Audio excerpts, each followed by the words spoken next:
Gue mau lihat rumah Sidul yang dulu sekarang kayak apa sih. Nah, kita ajak-ajak keliling ke kampung. Nih, ini Jaro bukan sembarangan Jaro nih. Ya, ini Jaro. Sekarang udah jadi pintu utama juga di komplek. Ini lihat aspal. Aspal nih. Zaman dulu zaman Bang Yos. Bang Yos mau aspalin waktu itu. Saya bilang, Bang Yos, saya minta dong jangan diaspal. Emang kenapa? Suruh masih syuting Sidul. Soal kalau diaspalin kan mobil banyak lewat sini, syuting terganggu. Nah, akhirnya Sidul kelar sini, jadilah aspal. Nah, itu dulu rumah Dul. Nah, ini dulu nih warung emaknya. Ini warung emaknya di sini. Di bawah pohon sawo. Ini dulu rumahnya Mas Karyo. Nah, sekarang habis Sidul nggak itu, putra-putrinya Pak Tatung yang punya dana. Udah nih orang. Makasih, Bang. Puji jauh apa tuh lagi? Apa ya? Ya udah. Ya, Bang, yuk. Mas motor. Kopi. Gimana, Be? Ya. Jadi. Amin. Jangan mesti insya Allah kita. Gaji ya? Ya nggak apa-apa, jelek kita juga jelek, perlu gendut. Gimana? Oke ya, Nya. Yuk, Nya. Siap. Wih, Haji. Sehat ya. Lu sih kalau kagak dukung gua kelewatan. Wih, siap. Wah, boleh. Makanya dia kan duduk bocahnya di sini. Iya. Sekarang gua suruh kerja lu bantu.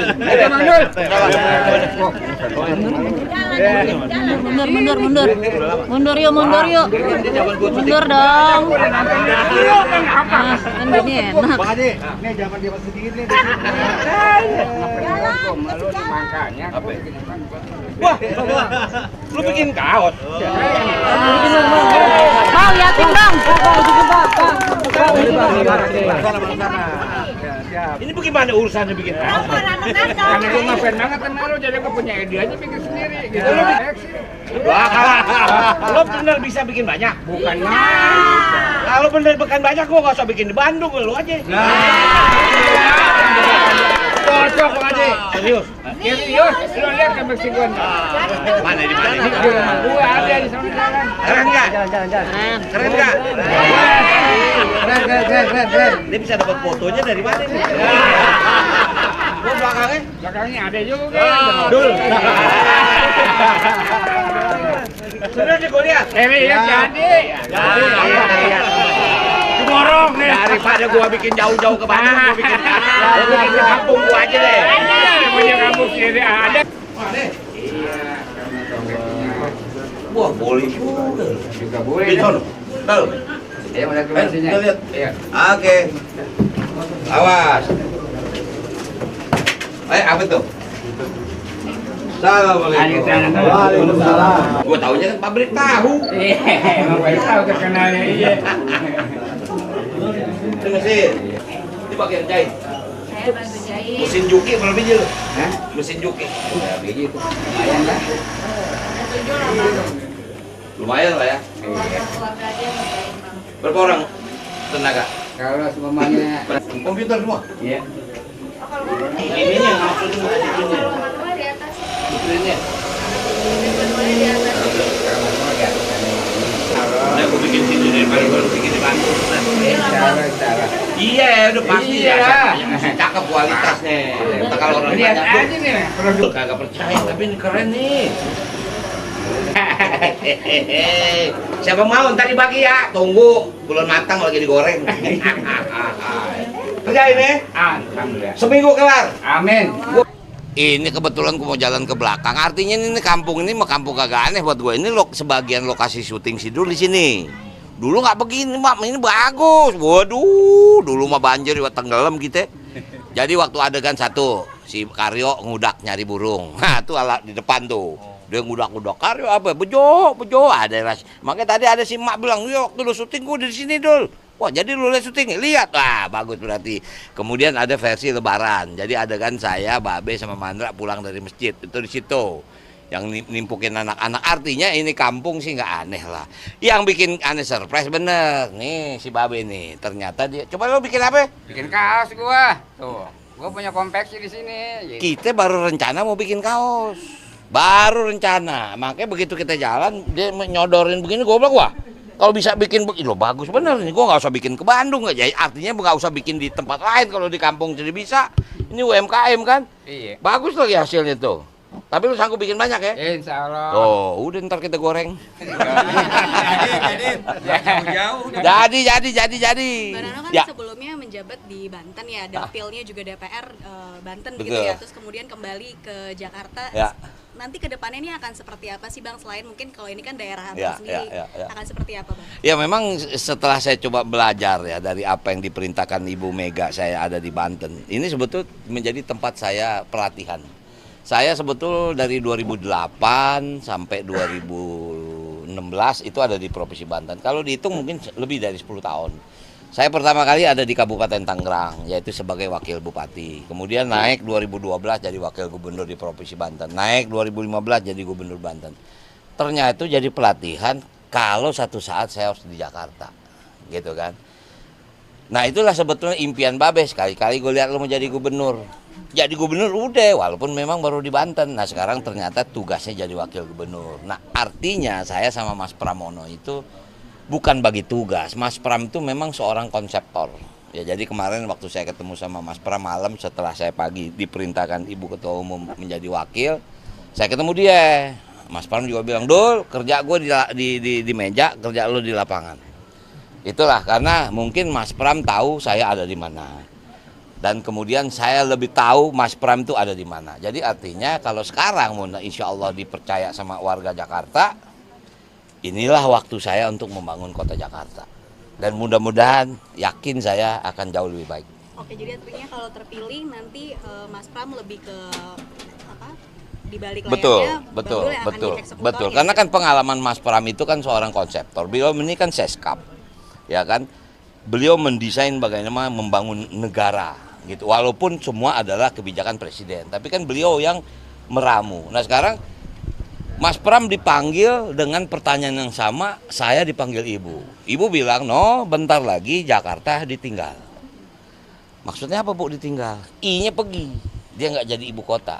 Dia kembali menjadi daerah khusus Jakarta. Pertanyaan saya, Jakarta mau kemana? Nah, yang bikin saya agak terkejut, kamu kan Betawi. Nah, setelah Jakarta nggak jadi ibu kota, di mana masyarakat Betawi? Kalau udah bilang begitu, kita tengyang nih teriakan Babe, anak orang kampung, anak gue jadi tukang insinyur. Nah ini syutingnya di sini, jadi itu yang membuat ya kalau dibilang nostalgia, kok begini jalannya ya.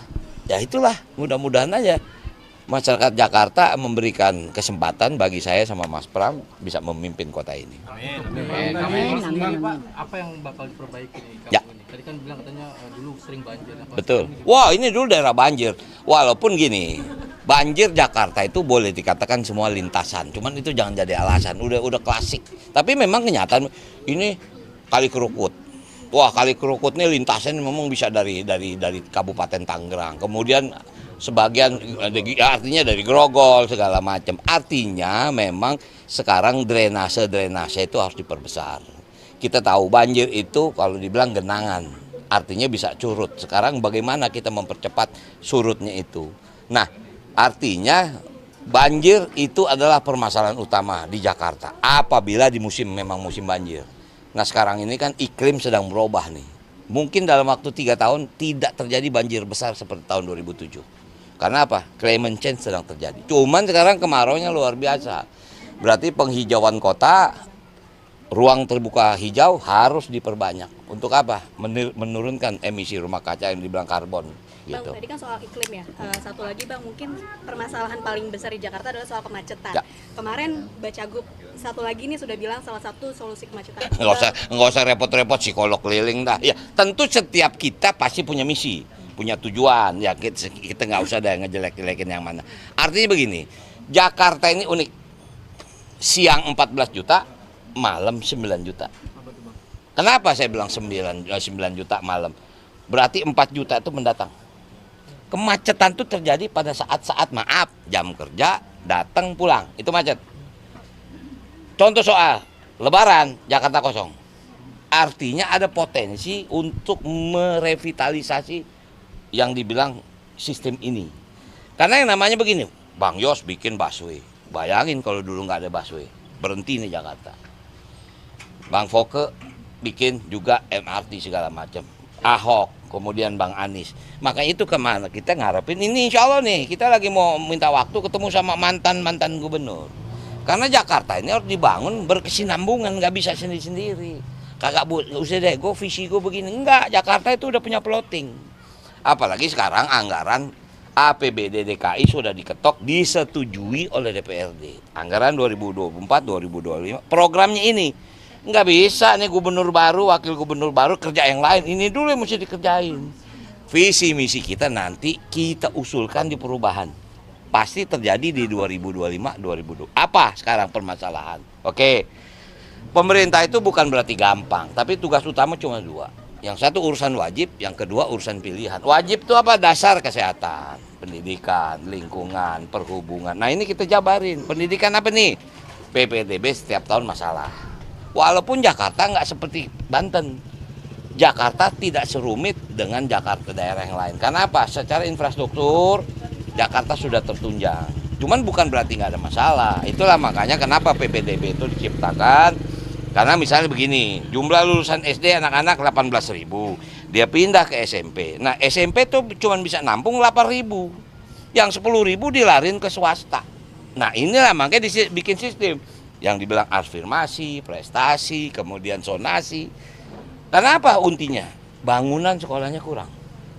Berarti harus apa? Perbanyak sekolah.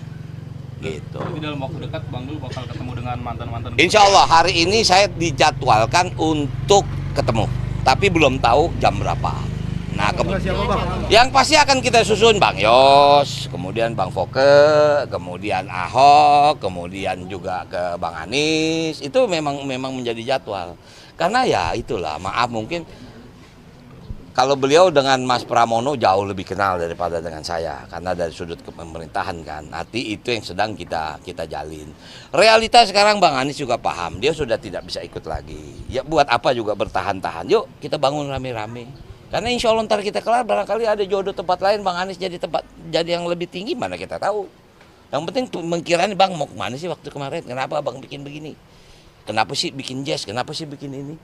Begitu loh, nah itulah Jakarta harus begitu, udah nggak waktunya lagi kita berantem, kita ribut, udah kalau nggak ini makin berat nih, ekonomi dunia terasa, ya kan, perang Rusia Ukraina nggak kelar-kelar, Israel makin bandel, ini efeknya ke kita, pasti ekonomi kita akan terganggu, minyak aja udah mulai, harga bensin meningkat, nah udahlah, sekarang bagaimana menghadapi itu kita harus hadapi sama-sama, mungkin itu. Berarti untuk jadi tim di Pilgub Banten Bapak kan pernah kalah. Nah, lantas apa sih pelajaran yang bisa dipetik? Wah banyak. Implementasikan di pilkada sekarang. Banyak. Kalahan pertama saya ingin minta maaf. Enggak kita curiga. Enggak. Wallah aneh enggak curiga. Banten tuh 8 kabupaten kota. Saya menang 6 kabupaten kota. Dia menang 2 kabupaten kota. Tapi gua kalah. Gua nggak usah ngomong siapa yang curang, siapa yang kagak. Lah, lo lebih paham sebagai wartawan kan. Cuman kita tetap MK. Hasil MK final banding gua kalah, udah terima, itu kenyataannya. Tapi kalau kita berhitung lucu juga ya, gua menang di 6, dia menang di 2. Kalau dihitung jumlah banyakan mana 6 sama 2? Pasti banyakan 6. Gua kalah, udah realitanya begitu, belajar lagi kita. Akibat gua nerima, gua jadi wakil gubernur Jakarta. Iya nggak?